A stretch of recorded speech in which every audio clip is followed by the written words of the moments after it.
Assalamualaikum warahmatullahi wabarakatuh. Perkenalkan, nama saya Siti Hotia, NPM 19012010386 dari kelas Aplikasi Manajemen Terpadu O. Di sini saya akan memenuhi tugas ujian akhir semester mata kuliah Aplikasi Manajemen Terpadu. Yang terhormat Ibu Mentari selaku dosen mata kuliah Aplikasi Manajemen Terpadu kelas O. Di PT Bulan Sabit, saya menjabat sebagai General Manager.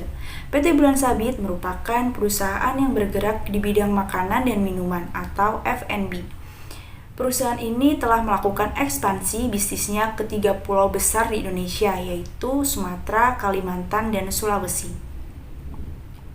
Berikut adalah 5 tahapan dari fungsi manajemen manufaktur. Yang pertama adalah perencanaan atau planning. Perencanaan merupakan suatu rangkaian proses pemilihan atau penetapan tujuan organisasi dan penentuan berbagai strategi yang dibutuhkan untuk mencapai tujuan. Yang kedua adalah pengorganisasian atau organizing. Pengorganisasian merupakan rangkaian aktivitas pembagian tugas yang akan dikerjakan serta proses pengembangan struktur organisasi yang sesuai dengan tujuan perusahaan. Yang ketiga adalah fungsi staffing.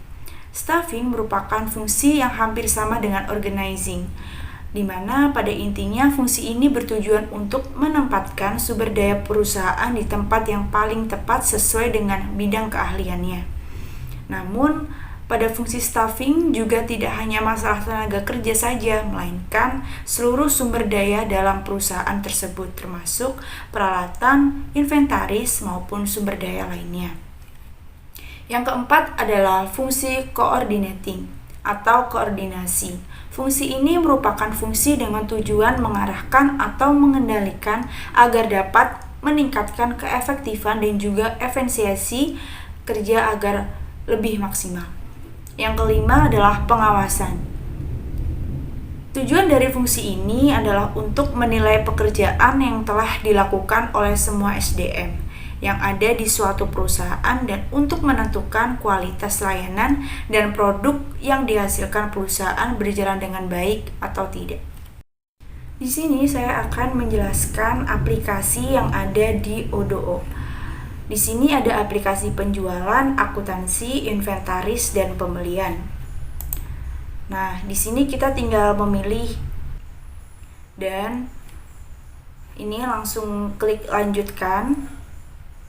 Nah, di sini kita bisa mengisi nama. Di sini saya mengisi nama saya. Setelah itu email. Saya menggunakan email perusahaan di sini.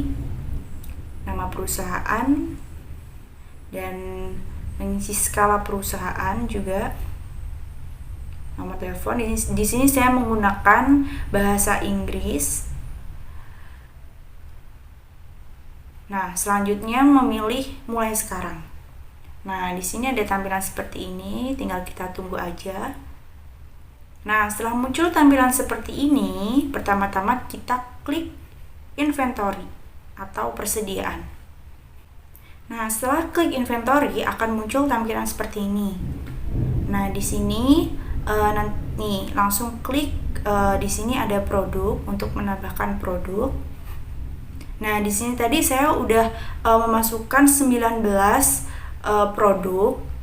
Nah, di sini udah saya input beserta harganya. Nah, lalu saya beri contoh cara menginput produk. Di sini klik create, lalu masukkan nama menunya yang akan ditulis.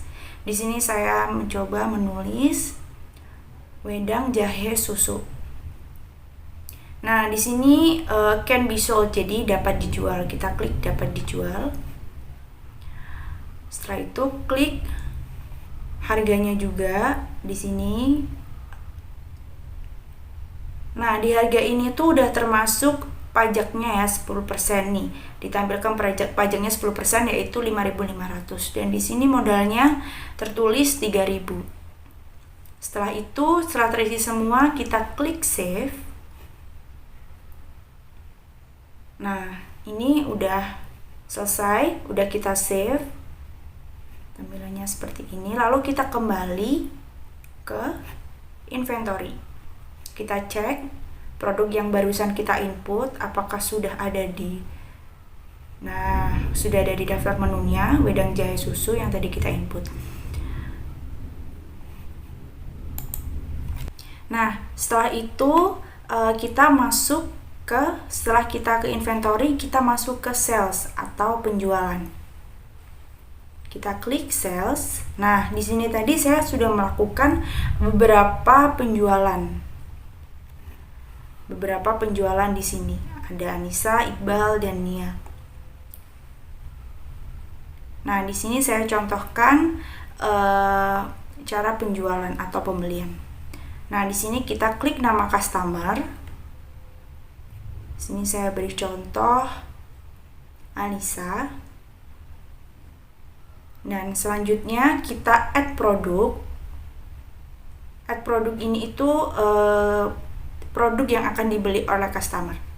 Di sini saya beri contoh bubur kacang hijau. Setelah itu seblak bakso. Dan di sini ada pisang bakar. Lalu ada es jeruk. Dan yang terakhir ini ada kopi susu. Dan di sini langsung bisa dilihat ada totalnya. Dan setelah itu kita diminta untuk mengisi expiration. Di sini kita isi tanggal hari ini yaitu tanggal 27. Lalu payment terms kita isi immediate payment. Setelah itu kita save. Nah, di sini akan muncul tampilan seperti ini. Langsung kita confirm. Ini kita akan melakukan pembayaran ya. Nah, di sini akan muncul tampilan seperti ini. Ada one delivery, ini artinya belum dibayar. Jadi kita akan melakukan pembayaran. Klik create invoice. Lalu pilih yang regular invoice, lalu klik create and view invoice. Nah, ini setelah muncul tampilan seperti ini, kita langsung klik confirm. Nah, lalu kayak gini. Udah, lalu register payment. Nah, ini kita pilih yang cash. Lalu create payment. Nah, di sini akan muncul tampilan seperti ini, ada in payment. Di sini itu artinya sudah dilakukan pembayaran dan pembayarannya tuh berhasil. Nah, di sini juga ada penjelasannya. Nah, setelah itu kita dapat kembali lagi ke tampilan awal. Nah, di sini kita bisa lihat bahwa Alisa sudah melakukan pembayaran atau pembayaran telah berhasil. Nah, setelah itu kita akan masuk ke aplikasi accounting. Nah, di sini itu ditampilkan tadi sesuai sama yang udah kita buat invoice di penjualan tadi. Di sini itu akan muncul otomatis. Kalau misalnya kita bayar cash, di sini akan masuk di cash.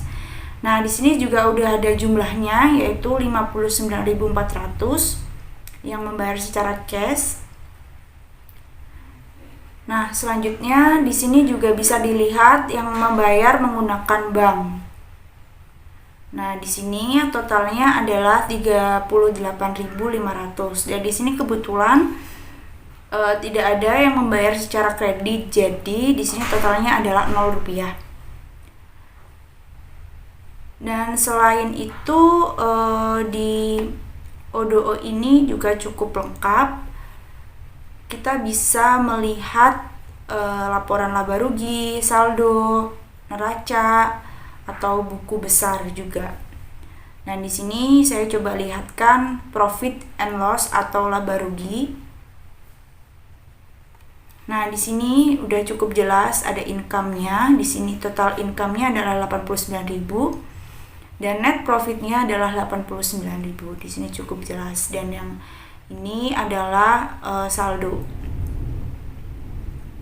Nah, di sini ada aset dan total aset 97.900 dan ada liabilities di sini ada 8.900. Ada equity juga.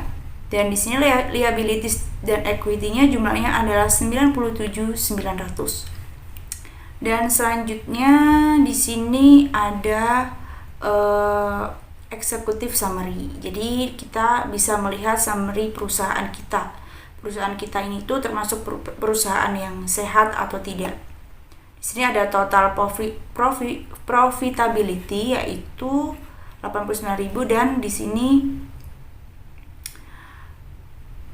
sini cukup lengkap ya. Nah, setelah itu di sini ada neraca juga.